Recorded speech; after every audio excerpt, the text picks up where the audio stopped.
Pois bem, meus amigos, prazer inenarrável estar ao lado de vocês mais uma vez.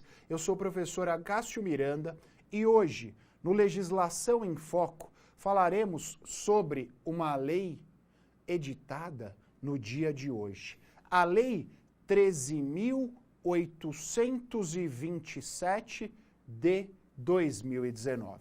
Acácio, sobre qual tema dispõe referida legislação? Eu digo a vocês, esta trata de uma alteração à Lei 11.340 de 2006. Aos incautos que não lembram, a Lei 11.340 de 2006 é a popularmente conhecida como Lei Maria da Penha. Foram duas as alterações trazidas pela legislação que ora comentamos. Primeiro, há uma alteração ao artigo 12 da Lei Maria da Penha. Depois, há uma alteração ao artigo 38 da Lei Maria da Penha.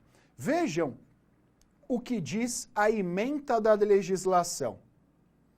Altera a Lei 11.340 para autorizar, nas hipóteses que especifica, a aplicação de medida protetiva de urgência pela autoridade judicial ou policial à mulher em situação de violência doméstica e familiar ou a seus dependentes e para determinar o registro da medida protetiva de urgência em banco de dados mantido pelo Conselho Nacional de Justiça. Voltando aqui comigo. Galera, eu disse a vocês, repito, foram duas as alterações. Em primeiro lugar, a Lei Maria da Penha passa a contar, a partir de agora, com o artigo 12C. E este artigo 12C nos diz o seguinte: a autoridade policial pode decretar medidas protetivas de urgência. Então, diante da redação do artigo 12C, hoje existem três figuras, existem três sujeitos que podem decretar as medidas protetivas de urgência. Primeiro, ninguém discute, sempre foi assim, o juiz. A medida protetiva de urgência, pode ser decretada pelo juiz. Em segundo lugar, a medida protetiva de urgência pode ser decretada pelo delegado de polícia. Mas a medida protetiva de urgência só será decretada pelo delegado de polícia quando o local dos fatos não for sede de uma comarca. Acácio, e se fosse sede de uma comarca? Seria decretado pelo juiz, não seria decretado pelo delegado de polícia.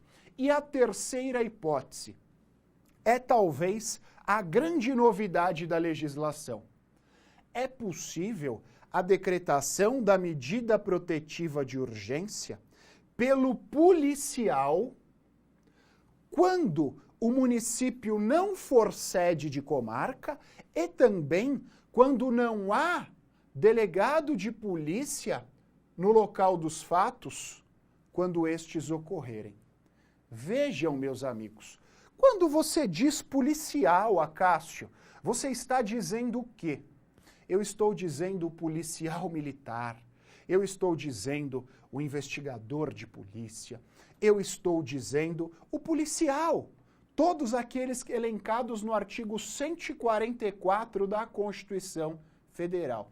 Aposto com vocês, inclusive, que chegará aos seios dos tribunais superiores discussão ou chegarão discussões perguntando, questionando quando a Guarda Civil Metropolitana, a Guarda Civil Municipal tomar essas medidas. Porque o 12C foi o mais genérico possível. Quando policial, se nós não estivermos na sede da comarca ou se não houver um delegado. Acácio, que absurdo. Eu acho que juridicamente a sua opinião tem um certo fundamento. Mas é necessário nós pensarmos nas peculiaridades regionais do nosso país. Nós vivemos num país que tem dimensões continentais.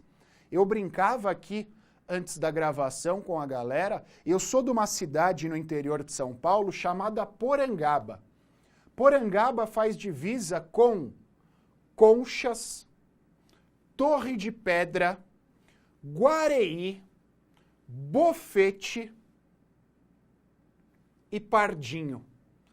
A região metropolitana da Grande Porangaba tem essas 6 cidades.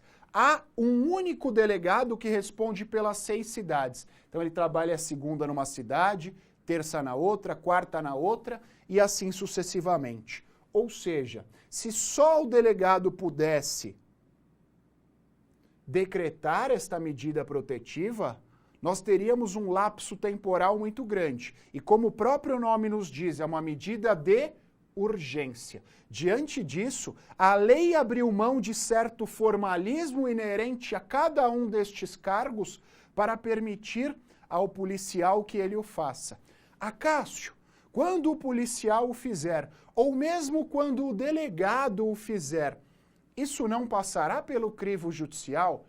Óbvio, isso passará pelo crivo do juiz. O parágrafo único do artigo 12C é categórico ao afirmar que, no caso da medida protetiva de urgência decretada pelo delegado, quando nós não estivermos na sede de uma comarca, ou pelo policial, quando não for sede de comarca e não tiver um delegado, essa medida será submetida ao crivo do juiz no prazo máximo de 24 horas.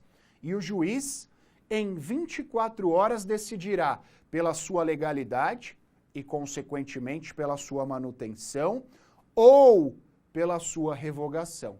E ele, naturalmente, em respeito ao sistema processual penal acusatório, dará vistas ao Ministério Público, para que o Ministério Público, dentro das suas funções institucionais, se manifeste sobre referida medida. E o parágrafo 2º do artigo 12C nos diz que, nos casos de risco à integridade física da ofendida ou à efetividade da medida protetiva de urgência, não será concedida liberdade provisória ao peso. Vocês sabem que no Código de Processo Penal nós temos prisão em flagrante, prisão preventiva. Cronologicamente, no Código de Processo Penal, depois da prisão preventiva, nós temos a liberdade provisória, além das medidas cautelares diversas da prisão. E vocês sabem que no artigo 313 do Código de Processo Penal, artigo 313, inciso 3 do Código de Processo Penal, nós temos a violência doméstica e familiar contra a mulher como fundamento suficiente para a decretação da prisão preventiva. No parágrafo 2º do 12C, que nós analisamos agora, há a complementação do 313, inciso 3 do CPP. Volto aqui com o tio de vocês. Por quê? Por que a complementação do 313, inciso 3? Porque o legislador está nos dizendo o seguinte: violência doméstica e familiar contra a mulher é fundamento suficiente para a decretação da prisão preventiva.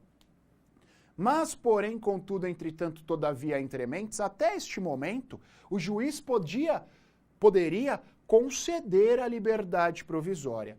O parágrafo 2º do 12C está dizendo o seguinte: olha, juizão, você pode conceder a liberdade provisória, mas, porém, contudo, entretanto, todavia, entre mentes, se a concessão da liberdade provisória reverberar um risco à integridade física ou à efetividade da medida protetiva de urgência, você, juizão, não vai concedê-la. Tranquilo até aqui, meus amigos? Todos lépidos, serelepes e pimpões, estudamos a primeira alteração trazida pela lei. E a segunda alteração? A segunda alteração leva em consideração 2 fundamentos. Primeiro, o princípio da publicidade dos atos judiciais. Em segundo lugar, o princípio da informação.